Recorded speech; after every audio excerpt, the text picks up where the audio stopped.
A paz do Senhor, queridas irmãs, louvado seja Deus, estamos aqui para mais um estudo bíblico. Vamos voltar com os nossos estudos bíblicos todas as semanas. Por algum motivo pessoal, nós ficamos 2 semanas sem o estudo bíblico, mas estamos voltando e creio que Deus tem grandes coisas para nós neste dia, em nome de Jesus. Querido Pai, louvado seja o teu nome para sempre. Senhor, aqui estamos nós, Pai, para falar das tuas grandezas, conhecer um pouco, Senhor, de toda a trajetória do teu Filho Jesus aqui na terra. Ah, Deus, como é bom, Senhor, como é bom aprender da tua palavra, Senhor. Nos ensina, Pai, nos dê palavra de sabedoria. Em nome de Jesus, amém. Glória a Deus. E vamos aqui começar agora o Evangelho de Marcos, né? Mateus, nós terminamos, Marcos, aí tem Lucas e João. Mas nós estamos aqui no Evangelho de Marcos, né? E Marcos, ele já começa falando sobre o princípio da caminhada de Jesus aqui. O Filho de Deus, né? O princípio da caminhada de Jesus. E ele já começa aqui falando sobre João Batista, conforme está escrito nas profecias de Isaías, né? Isaías disse: eis que envio diante da tua face o meu mensageiro, o qual preparará o caminho. Quem era o mensageiro que veio para preparar o caminho? João Batista, né? João Batista, ele veio para preparar o caminho, preparar a chegada de Jesus. Olha, eu vos batizo com água, mas após mim vem outro que vos batizará com fogo, com o Espírito Santo. Olha a diferença aí. João batizava com água, mas ele disse: olha, Jesus, ele vos batizará com fogo, com o Espírito Santo. Vocês já viram a diferença aí, né? Então Marcos, ele começa já falando sobre João Batista. A voz do que clama no deserto: preparai o caminho do Senhor e endireitai as suas veredas. Então João Batista foi aquele que apareceu anunciando que após ele viria Jesus. João Batista era assim um pouco estranho, né?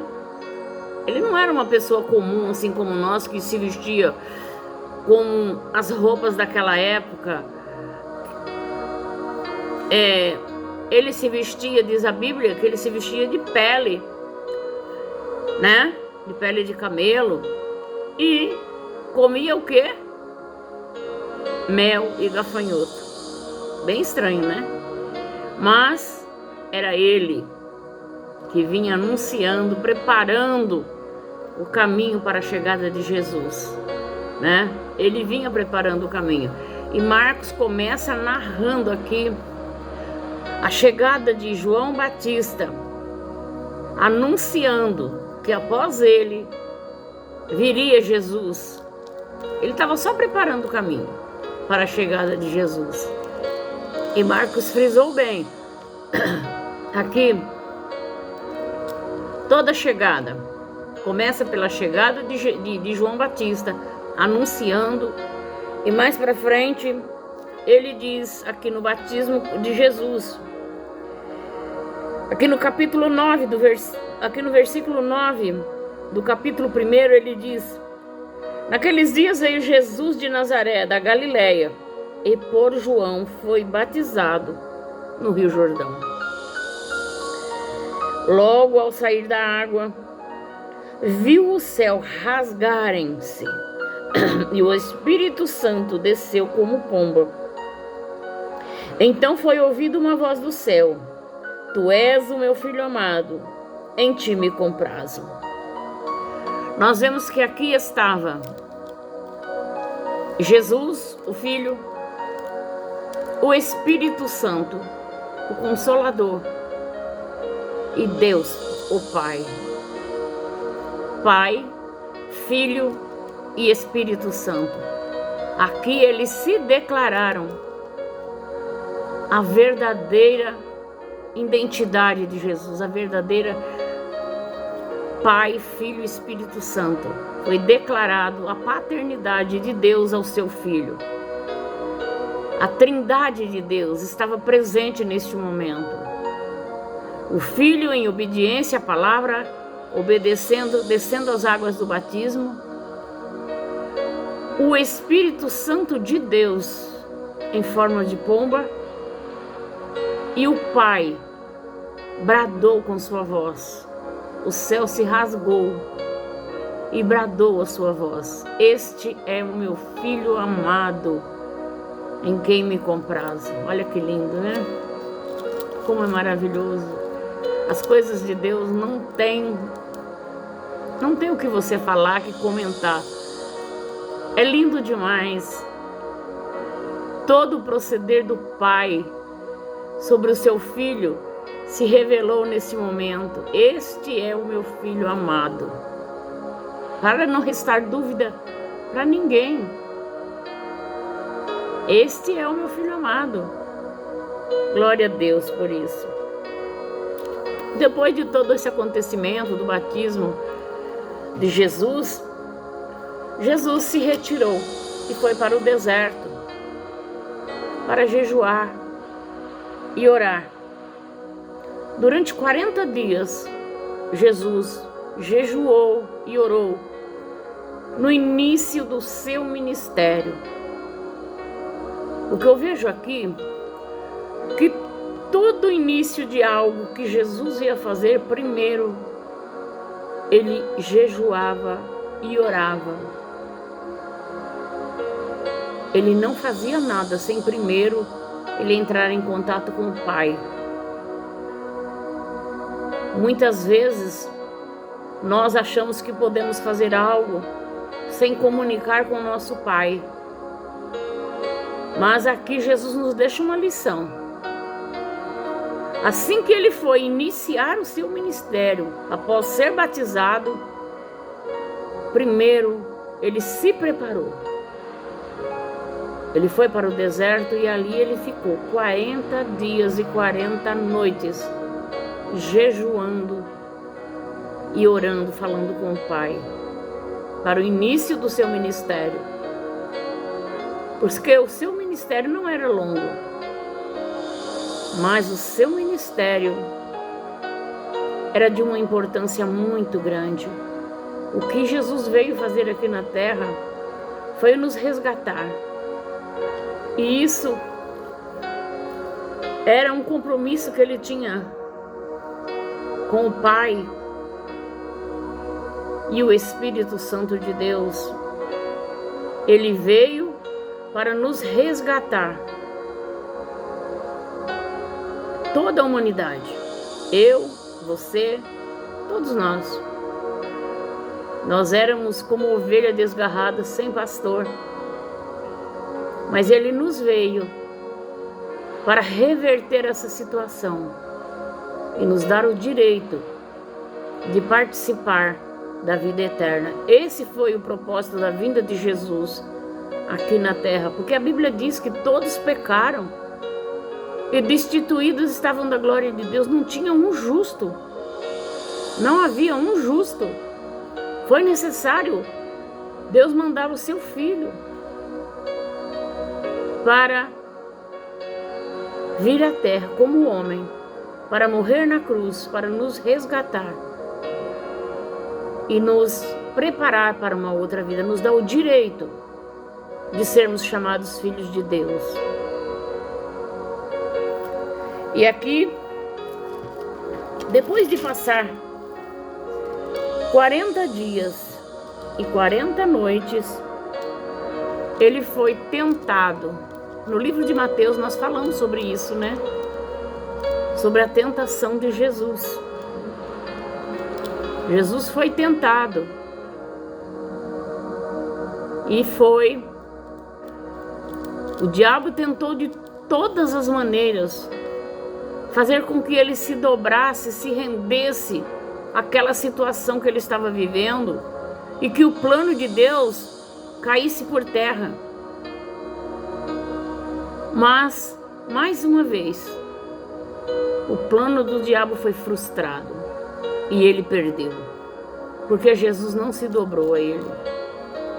Mesmo ele sabia que Jesus estava com fome, porque o diabo ele está ali, sondando tudo que a gente faz. Ele sabia que Jesus estava de jejum há 40 dias, que Jesus estava com muita fome. O que ele levou diante de Jesus? Pão.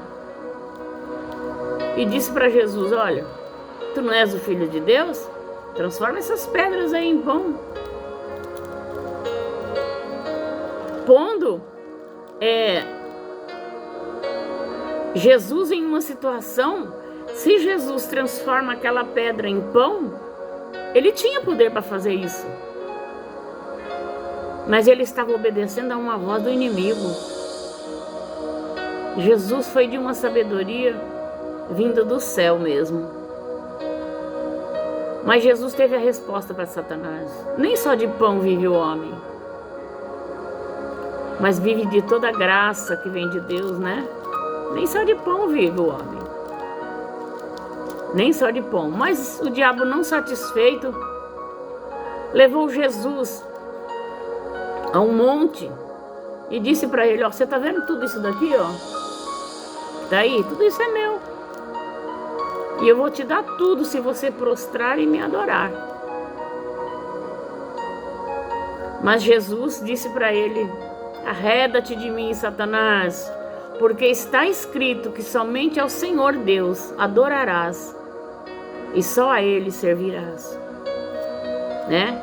Mas antes disso, ele tinha levado Jesus a um pináculo do templo e falou: olha, tu não é o Filho de Deus? Salta daqui. Porque na palavra está escrito que aos seus anjos dará ordem a teu respeito. Vê só como que o diabo conhece a palavra também. Se Jesus saltasse de lá, com certeza os anjos do Senhor iam estar lá. Entendeu? Mas Jesus não precisava provar nada para o diabo. Ele era Deus. Ele era o Filho do Altíssimo. Não precisava provar nada. Não precisava transformar pedra em pão. Ele não precisava de tudo aquilo que o diabo disse que era dele, porque nada é dele, ele não tem nada. Ele é um mentiroso. E Jesus não precisava saltar de lá de cima para provar que ele era filho de Deus. Os anjos a parar ele. Não precisava. E Jesus não precisava provar nada para o diabo. Então é isso, meus irmãos. E Jesus continua aqui. E mais para frente nós vemos aqui a vocação dos discípulos, quando Jesus começou a chamar os seus discípulos. Aqui diz a Bíblia que Jesus primeiro chamou, foi para a Galiléia, junto do mar, e ali ele chamou Simão e André, que estavam pescando, lançando as suas redes, né? E disse Jesus para eles: vinde após mim. Eles largaram as redes de imediato e seguiram a Jesus. E aí começou a sua caminhada sobre o seu ministério, a chamada dos seus discípulos, né? A chamada dos seus discípulos. E ele foi chamando. Um pouco mais adiante ele encontrou Tiago, filho de Zebedeu, João, seu irmão, que estava no barco, consertando as redes. E logo chamou, deixando eles no barco, o seu pai, Zebedeu, com os empregados, e seguiram Jesus. Eles não falaram: eu vou pensar, eu vou depois, eu vou ver como é que vai ficar. Não. A resposta deles foi de imediato. Eles largaram tudo e seguiram a Jesus. E logo ali eles entraram na cidade de Cafarnaum, onde eles curaram ali no sábado. Ali no sábado, Jesus, com toda a sua autoridade, ele entrou na sinagoga. Entrou na sinagoga e ali ele curou um endemoniado em Cafarnaum. E ali ele prosseguiu. Mais adiante a palavra diz, Marcos diz aqui, relata, que ele curou a sogra de Pedro. Chegou na casa de Pedro, a sua sogra estava doente, acamada, com febre. E Jesus curou. E logo de imediato ela passou a servir a todos que estavam ali. E muitas outras curas.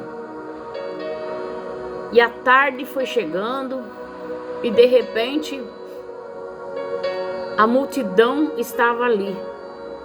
E chegou um homem paralítico,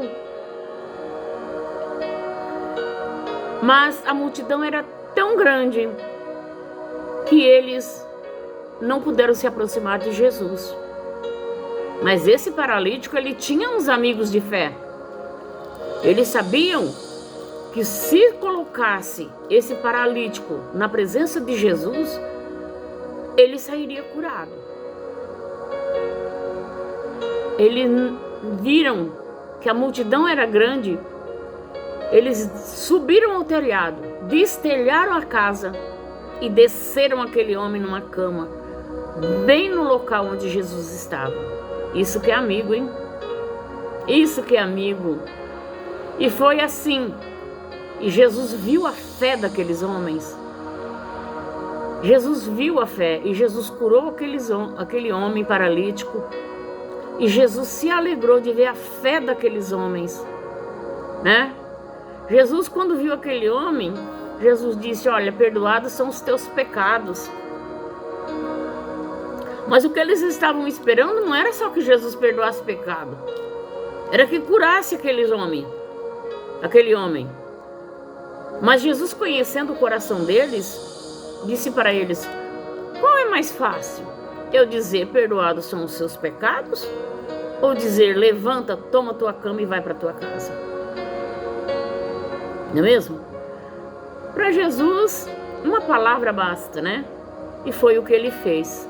Curou aquele homem e perdoou os seus pecados. E aquele homem voltou a viver novamente a sua vida normal, como uma pessoa normal, sem aquela paralisia que há tanto tempo impedia ele de caminhar.